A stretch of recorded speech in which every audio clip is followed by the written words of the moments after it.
जय श्री राम। आप सभी को। एक बार की बात है, देवी सत्यभामा भगवान श्री कृष्ण जी के पास आती है और उनसे पूछने लगती है, हे स्वामी, आप नित्य तुलसी को जल देते हैं और देवी रुक्मणी नित्य तुलसी के पास दीपक जलाती है। इसके पीछे क्या रहस्य है? कृपया आप मुझे तुलसी को जल देने और तुलसी के पास दीपक जलाने का महत्व सुनाइए। भगवान श्री कृष्ण जी कहते हैं, हे देवी सत्यभामा, तुमने अत्यंत महत्वपूर्ण प्रश्न किया है। देवी तुलसी लक्ष्मी का ही अवतार है। देवी तुलसी भगवान विष्णु को अत्यंत प्रिय है, इसीलिए यह मुझे भी सबसे अधिक प्रिय है। मासों में कार्तिक और वनस्पतियों में मुझे तुलसी प्रिय है। जो भी मनुष्य तुलसी को जल देता है, उस पर मेरी कृपा सदैव बनी रहती है। जो भी मुझे तुलसी पत्र डालकर भोग चढ़ाता है, मैं उसे प्रेम से स्वीकार करता हूँ। तुलसी पत्र के बिना मैं किसी भी प्रकार का भोग स्वीकार नहीं करता हूँ। हे देवी, अब मैं एक तुम्हें तुलसी को जल देने और तुलसी के पास दीपक जलाने का महत्व सुनाता हूँ, इसीलिए तुम इस कथा को ध्यान से सुनो। जो भी स्त्री इस कथा को ध्यान से पूरा सुनती है, वह सदा सुहागन रहती है। उसके घर में सुख समृद्धि आती है और दरिद्रता का नाश होता है। देवी सत्यभामा कहती है, हे स्वामी, मैं इस कथा को ध्यान से पूरा सुनूंगी। कृपया आप मुझसे वह कथा कहिए। तब भगवान श्री कृष्ण देवी सत्यभामा को वह कथा सुनाने लगते हैं। भगवान श्री कृष्ण कहते हैं, हे देवी, मध्य देश में श्याम शर्मा नाम का एक वेश्या अपनी पत्नी के साथ रहता था। वेश्या के पास किसी चीज की कोई कमी नहीं थी। ईश्वर की कृपा से उसके पास सब प्रकार के सुख ऐश्वर्य थे, किंतु उस वेश्या की कोई संतान नहीं थी, जिस कारण से वह सदैव ही दुखी रहता था। उसे वेद ने संतान प्राप्ति के लिए कई उपाय बताए। उसने दान धर्म किया, अनेक प्रकार के वेद भी बुलाए, उनसे नाना प्रकार के उपचार भी किए, किंतु फिर भी उसे कोई संतान नहीं हो रही थी। फिर एक दिन वह वेश्या महामुनि वशिष्ठ जी से मिलने के लिए उनके आश्रम पर जाते हैं। मुनि वशिष्ठ जी श्याम शर्मा का स्वागत करते हैं और कुशल मंगल पूछते हैं। तब वह श्याम शर्मा मुनि वशिष्ठ जी से कहता है, हे मुनिवर, मैं अत्यंत दुखी हूँ। मेरी कोई संतान नहीं है और संतान के बिना मेरा उद्धार कैसे होगा? मैंने संतान प्राप्ति के लिए अनेक उपाय भी किया, किंतु मुझे संतान नहीं हो रही है। कृपया आप ही बताइए कि मुझे किस कारण से पुत्र की प्राप्ति नहीं हो रही है। क्या मुझसे जाने अनजाने में कोई पाप हुआ है? तब मुनि वशिष्ठ जी अपनी दिव्य दृष्टि से श्याम शर्मा के पूर्व जन्म के बारे में जान लेते हैं। वशिष्ठ जी कहते हैं, पिछले जन्म में तुम्हारे द्वारा घोर पाप हो गया था, इस कारण से तुम्हें इस जन्म में संतान सुख प्राप्त नहीं हो रहा है।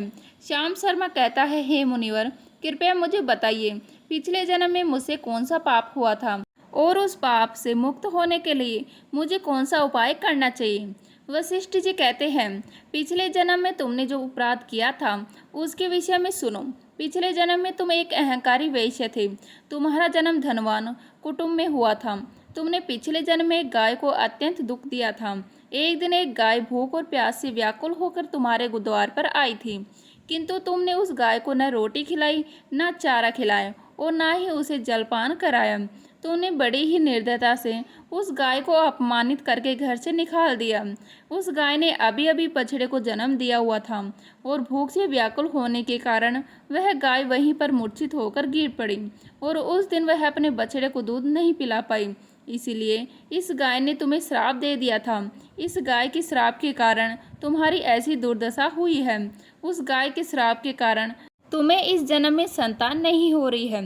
वशिष्ठ जी की बात सुनकर उसे श्याम शर्मा को बड़ा दुख हुआ और वह स्वयं को खोजते हुए कहने लगा, हाय, यह मैंने क्या किया है? एक बेचारी दुखी गौ माता की सेवा नहीं की। मैंने बहुत बड़ा अपराध किया है और उसी का दंड मुझे भोगना पड़ रहा है। श्याम शर्मा वशिष्ठ जी से कहते हैं, हे मुनिवर, मुझे बहुत बड़ा अपराध हुआ है। अब मैं इस पाप का प्रायश्चित कैसे करूं? कृपया आप ही मुझे मार्गदर्शन दीजिए। मैंने जो पाप किया है उससे मुक्ति का कोई तो उपाय अवश्य होगा। मैं अपना सब कुछ देकर उस पाप का प्रायश्चित करूंगा। कृपया आप ही कोई उपाय बताइए। मुझे संतान प्राप्ति कैसे हो सकती है? क्योंकि शास्त्र कहते हैं, पुत्र के बिना मनुष्य का उद्धार नहीं हो सकता। तब मुनि वशिष्ठ जी कहते हैं, इस पाप का एक ही उपाय है। तुम पुत्र प्राप्ति के लिए पुत्रेष्ट यज्ञ करो। इस यज्ञ के फलस्वरूप तुम्हें संतान की प्राप्ति होगी। इस यज्ञ को संपन्न करके तुम ब्राह्मणों को भोजन कराओ, वस्त्र और गाय का दान करो, तभी तुम्हें इस पाप से मुक्ति मिलेगी। तब श्याम शर्मा वशिष्ठ जी को धन्यवाद देते हुए कहते हैं, हे मुनिवर, आपका कोटि कोटि धन्यवाद। मैं आपके कहे अनुसार अवश्य ही पुत्रेष्ट यज्ञ करूँगा और ब्राह्मणों को गायों का दान करूँगा। इतना कहकर वह श्याम शर्मा शीघ्रता से अपने घर पर लौट आता है और अपनी पत्नी को सारी हकीकत सुनाता है। फिर वे दोनों ही पुत्रेष्ट यज्ञ की तैयारी करते हैं। अनेक ऋषि मुनियों को निमंत्रण देकर वह श्याम शर्मा पुत्रेष्ट यज्ञ संपन्न करता है और उन ऋषि मुनियों तथा ब्राह्मणों को गाय का दान करता है। यज्ञ के संपन्न होने के पश्चात यज्ञ की आग से अग्निदेव प्रकट होते हैं और उस श्याम शर्मा से कहते हैं, हे श्याम शर्मा, आज तुम्हारा यज्ञ सफल हुआ है। तुमने पुत्र प्राप्ति के लिए यह यज्ञ किया है, इसीलिए तुम्हें मेरी कृपा से एक पुत्र की प्राप्ति होगी। किंतु तुम्हारे पुत्र की आयु केवल 18 वर्ष की होगी और 18 वर्ष समाप्त होते ही उसके बाद अपने पुत्र की मृत्यु हो जाएगी। इतना कहकर अग्निदेव अंतर्ध्यान हो जाते हैं। पुत्रेष्ट यज्ञ करके और अग्निदेव से पुत्र का वरदान प्राप्त करके वह श्याम शर्मा बहुत प्रसन्न तो हुआ, किंतु उसे बड़ा दुख हुआ। श्याम शर्मा ने सोचा, पुत्र न होने से अच्छा है कम आयु वाला पुत्र ही ठीक है। फिर वह पहले की तरह अपने कार्य में लग रहा है। कुछ ही दिनों के पश्चात उसकी पत्नी ने गर्भ धारण किया। श्याम शर्मा ने पुत्र के जन्म से पूर्व किए जाने वाले सभी संस्कार किया और फिर उसे एक अत्यंत सुंदर पुत्र की प्राप्ति हुई। वह बालक बड़ा ही तेजस्वी दिखाई पड़ रहा था। श्याम शर्मा ने पुत्र के जन्म के बाद किए जाने वाले भी सभी संस्कार किया और पुत्र को गुरुकुल में शिक्षा प्रदान की। श्याम शर्मा का पुत्र जैसे जैसे बड़ा होने लगा, श्याम शर्मा को बहुत अधिक चिंता सताने लगी। फिर जब उसका पुत्र 16 वर्ष का हुआ तो श्याम शर्मा की पत्नी ने उससे कहा, अब हमें अपने पुत्र का विवाह कर लेना चाहिए। हमारा पुत्र अब विवाह के योग्य हो गया है। श्याम शर्मा ने कहा, हे प्रिय, विधि के विधान के अनुसार हमारे पुत्र की आयु केवल 18 वर्ष की है। 18 वर्ष के पश्चात हमारे पुत्र की मृत्यु हो जाएगी, इसीलिए हमें इसका विवाह करके किसी कन्या के जीवन को बर्बाद नहीं करना चाहिए। वह तो 2 वर्षों बाद विधवा हो जाएगी, फिर उसे जीवन में अनेक कष्ट सहन करने पड़ेंगे। लेकिन श्याम शर्मा की पत्नी नहीं मानी। वह अपने पुत्र का विवाह होता देखना चाहती थी। श्याम शर्मा की पत्नी कहती है, हे नाथ, कुछ भी हो, मैं अपने पुत्र को अविवाहित मरते हुए नहीं देख सकती। हमारे पास किस चीज़ की कमी है? हमारी पुत्र वधु इस संपत्ति को प्राप्त करके सुखी जीवन जी सकती है। इसीलिए अब आप संकोच न करें और हमारे पुत्र के लिए सुंदर कन्या की खोज करें। अपनी पत्नी की मन के आगे श्याम शर्मा की एक न चली और फिर वह पुत्र के विवाह के लिए मान गया। फिर उसने पास ही के नगर में रहने वाले एक अत्यंत गरीब वेश्या की पुत्री के साथ अपने पुत्र का विवाह संपन्न किया। श्याम शर्मा की बहू का नाम सुभद्रा था। वह अत्यंत गुणवान, चरित्रवान और पतिव्रता नारी थी। वह अपने पति की मृत्यु की बात को नहीं जानती थी। सुभद्रा नित्य अपने सास ससुर और अपने पति की सेवा करने लगी। वह सभी के साथ बड़े प्रेम से रहती और कभी किसी की आज्ञा को उल्लंघन नहीं करती थी। उसने अपनी मधुर वाणी और कार्य कुशलता से सभी के मन को जीत लिया। इस प्रकार 2 साल बीत गए और फिर वह समय निकट आ गया जब श्याम शर्मा की पुत्र की मृत्यु होने वाली थी। श्याम शर्मा को बड़ा भय लगने लगा। फिर एक दिन उसने अपनी बहू को बुलाया और उसे क्षमा मांगते हुए कहने लगा, हे बहू, तुम मुझे क्षमा कर देना, मैंने तुम्हारे साथ बड़ा अन्याय किया है। सुभद्रा ने कहा, हे ससुर जी, आप ऐसा क्यों कह रहे हैं? आप मुझसे क्षमा क्यों मांग रहे हैं? मैं आपसे छोटी हूँ, आपकी पुत्री के समान हूँ। कृपया आप संकोच न करते हुए आपके मन में जो भी बात है वह कहिए। मैं आपकी आज्ञा का पालन अवश्य करूँगी। फिर श्याम शर्मा कहने लगा, हे पुत्री, तुम कल्याणी हो, तुम एक महान पतिव्रता हो, किंतु मेरे पुत्र के साथ तुम्हारा विवाह होने से पूर्व मैंने तुमसे एक बात छुपाई है। हमें पुत्र की प्राप्ति पुत्रेष्ट यज्ञ करने के बाद हुई थी और अग्निदेव ने हमें यह कहते हुए पुत्र की प्राप्ति का आशीर्वाद दिया था कि हमारे पुत्र की आयु केवल 18 वर्ष की होगी। 18 वर्ष के बाद हमारे पुत्र की मृत्यु हो जाएगी। अपने ससुर की बात सुनकर सुभद्रा ने कहा, हे ससुर जी, बस इतनी सी बात, आप चिंता न कीजिए। मैं आपको वचन देती हूँ कि आपके पुत्र वधु मैं कभी विधवा नहीं होंगी। आपके पुत्र के प्राणों की रक्षा मैं करूँगी। आप बस मुझे एक दीपक, जल का घड़ा और एक गाय लाकर दीजिए। मेरे पति के प्राणों की रक्षा इन्हीं से होगी। सुभद्रा की बात सुनकर श्याम शर्मा को बड़ा आनंद हुआ और वह कहने लगा, हे बहू, जैसी तुम्हारी इच्छा, मैं तुम्हें वह सब चीज़ लाकर देता हूँ। इतना कहकर श्याम शर्मा ने अपनी बहू को वह तीनों चीज़ें लाकर दे दी। फिर जब वह दिन निकट आ गया जिस दिन सुभद्रा के पति की मृत्यु होने वाली थी, उस दिन सुभद्रा ने सुबह उठते ही तुलसी को जल चढ़ाया और उसे प्रणाम करते हुए तुलसी के पौधे पर एक चुनरी बांध दी और तुलसी माता से प्रार्थना की कि हे तुलसी माँ, मैं आपको चुनरी चढ़ा रही हूँ, कृपया अब तुम ही मेरे सुहाग की रक्षा करना। फिर सुबह के समय यमराज का एक दूत श्याम शर्मा के पुत्र के प्राण लेने के लिए उसके घर पर आ गया।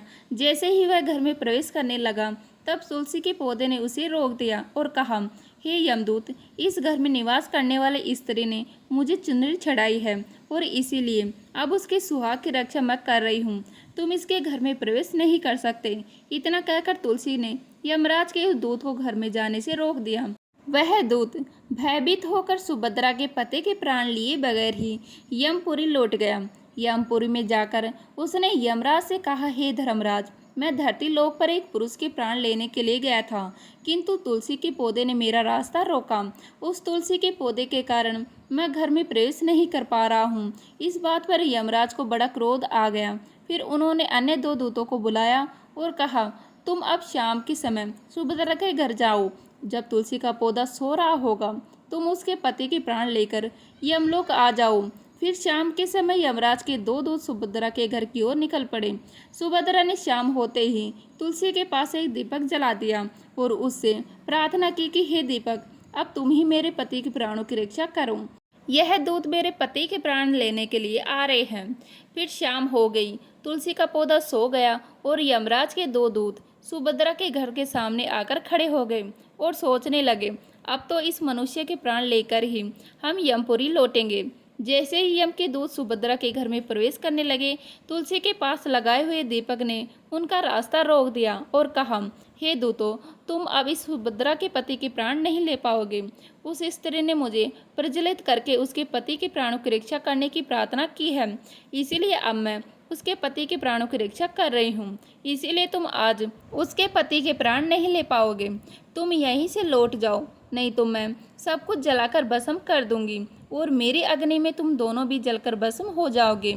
उस दीपक की बात सुनकर यमराज दोनों दूत अत्यंत भयभीत हो गए और फिर से लौटकर यमराज के पास चले गए। वहां पर जाकर उन्होंने यमराज को सारा वृत्तांत सुनाते हुए कहा, हे यमराज, आपकी आज्ञा का पालन करते हुए हम दोनों शाम के समय उस पुरुष के प्राण लेने के लिए गए थे, किंतु तुलसी के पास लगाए हुए दीपक ने हमारा रास्ता रोक दिया, इसलिए हम खाली हाथ ही लौट आए हैं। यह सुनकर यमराज को बड़ा क्रोध आ गया। फिर उन्होंने अन्य चार दूतों को बुलाया और कहा, अब तुम सुबह उस सुभद्रा के जागने से पहले जाओ और उसके पति के प्राण लेकर आ जाओ। यमराज की आज्ञा पाकर दूत सुबह सुभद्रा के घर की तरफ जाने लगे, लेकिन इधर सुभद्रा ने रात को ही घर के दरवाजे के सामने जल से भरा हुआ लोटा रख दिया था और उससे प्रार्थना की कि मेरे पति की रक्षा कीजिए। यम के दो दूत मेरे पति के प्राण लेने के लिए आ रहे हैं, अब आप ही मेरे सुहाग की रक्षा कर सकते हैं। इतना कहकर वह सुभद्रा के सोने के लिए चली गई। इधर यम के दूत सुबह सुभद्रा के जागने से पहले ही उसके घर पर पहुंच गए। जैसे ही वह घर के अंदर प्रवेश करने लगे तब उस लोटे के अंदर भरे हुए जल ने कहा, तुम रुक जाओ, अब तुम इस घर में प्रवेश नहीं कर सकते। यह घर अब मेरी सुरक्षा में है। मैं सुभद्रा के पति के प्राण तुम्हें लेकर जाने नहीं दूंगा। अगर तुमने इस घर में प्रवेश किया तो मैं नरक की अग्नि को बुझा दूंगा, जिसमें सारा नरक लोक डूब जाएगा। यह सुनकर यमराज के बेचारे दूत घबरा गए और एक दूसरे की तरफ देखकर उस स्थान से भाग गए। वे सभी यम के दूत यमराज के पास लौट गए और उनसे कहने लगे, हे धर्मराज, आपकी आज्ञा का पालन करने के लिए हम चारों सुबह सुभद्रा के जागने से पहले ही उसके पति के प्राण लेने के लिए पहुंच गए थे, किंतु सुभद्रा के घर के बाहर रखे हुए जल के लोटे ने हमारा मार्ग रोक लिया और इसी कारण से हम उसके घर में प्रवेश नहीं कर सके। अब यमराज को बहुत ही अधिक क्रोध आ गया। इस बार उन्होंने 8 यमदूतों को बुलाया और कहा, हे यमदूतों, अब शीघ्रता से जाओ और बलपूर्वक उस मनुष्य के प्राण खींचकर यमलोक लेकर आओ। फिर वह 8 यमदूत यमराज की आज्ञा का पालन करते हुए पृथ्वीलोक पर उस सुभद्रा के घर पास आ गए तो देखते हैं उस सुभद्रा के घर के सामने गाय खड़ी है। सुभद्रा ने यमदूतों के आने से पहले ही अपने घर के सामने गाय को बांध दिया था और गौ माता से विनती की थी कि हे गौ माता, आज यमदूत मेरे पति के प्राण लेने के लिए आ रहे हैं, अब आप ही मेरे सुहाग की रक्षा कर सकती हो। हे गौ माता, मैं आपकी शरण में आई हूँ, कृपया मुझे विधवा होने से बचा लीजिए। उस गाय ने कहा, हे पुत्री, तुम चिंता मत करो, तुम्हारे पति के प्राणों की रक्षा मैं स्वयं करूंगी। मेरे होते हुए यम के दूत तुम्हारे घर में प्रवेश नहीं कर पाएंगे, इसीलिए तुम चिंता से मुक्त होकर घर में अपने पति की सेवा करो। फिर जैसे ही वे यमदूत घर के अंदर प्रवेश करने के लिए आगे बढ़ते हैं, तब वह गाय उन्हें रोक देती है और कहती है, इस घर में तुम लोग प्रवेश नहीं कर सकते। इस घर की रक्षा मैं कर रही हूँ। मेरे रहते कोई भी इस घर के अंदर प्रवेश नहीं कर सकता। यदि तुमने घर के अंदर प्रवेश करने का प्रयत्न किया तो मैं तुम सभी को श्राप दे दूंगी। अगर तुम्हें इस घर के अंदर प्रवेश करना है तो तुम्हें पहले मेरे प्राण लेने पड़ेंगे और तुम सभी को गो हत्या का पाप लगेगा, जिसका कोई प्रायश्चित नहीं है। वहां पर उपस्थित सभी यमदूत गाय के द्वारा श्राप देने की बात सुनकर भयभीत हो गए। वे जानते थे कि गाय के द्वारा दिए गए श्राप से कोई मुक्त नहीं कर सकता और गो हत्या तो संसार का सबसे जनगण्य अपराध और महापाप है, जिसका कोई प्रायश्चित भी नहीं है। इसलिए वे सभी वहां से लौटकर यमराज के पास चले गए। यमपुरी जाकर उन यमदूतों ने यमराज को सारा वृतांत सुनाते हुए कहा, हे धर्मराज, उस सुभद्रा के पति के प्राणों की रक्षा एक गाय कर रही है। उस गाय ने हमें श्राप देने की बात कही है, इसलिए हम सभी भयभीत होकर वापस लौट आए हैं। हम में गाय का सामना करने की शक्ति नहीं है। उन यमदूतों की बात सुनकर यमराज आग बबूला हो गए और स्वयं भैंस पर सवार होकर पृथ्वीलोक की ओर निकल पड़े। यमराज अपने भैंस पर सवार होकर उस सुभद्रा के घर के पास चले आते हैं। यमराज को अपने घर के सामने खड़ा हुआ देखकर सुभद्रा भयभीत हो जाती है और जल्दी से आकर यमराज के चरण स्पर्श करते उन्हें नमस्कार करती है और उनकी स्तुति करने लगती है। हे यमराज, आप तो तीनों लोकों के प्राणियों पर कृपा करने वाले महान देवता हैं। इस संसार के समस्त प्राणियों के पाप और पुण्य का लेखा जोखा आप अपने पास रखते हैं। हे न्याय के देवता यमराज, मैं सत्य धर्म का पालन करने वाली पतिव्रता स्त्री हूँ। मैं आपको बारंबार नमस्कार करती हूँ, कृपया मुझे आशीर्वाद दीजिए। सुभद्रा के द्वारा की गई स्तुति से यमराज अत्यंत प्रसन्न होते हैं और उसे अनजाने में ही सदा सुहागन रहो ऐसा कहकर आशीर्वाद देते हैं।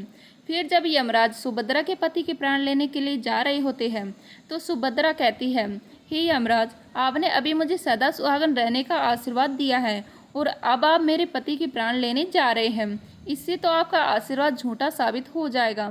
यह सुनकर यमराज रुक जाते हैं और सुभद्रा की ओर देखकर मुस्कुराने लगते हैं। सुभद्रा के निर्मल हृदय और अपने पति के प्रति समर्पण भाव को देखकर यमराज अत्यंत प्रसन्न होते हैं। सुभद्रा की ओर देखकर यमराज कहते हैं, हे पुत्री, आज तुमने साक्षात मृत्यु को ही पराजित किया है। मैं तुम्हारे पतिव्रत धर्म से अत्यंत प्रसन्न हूँ।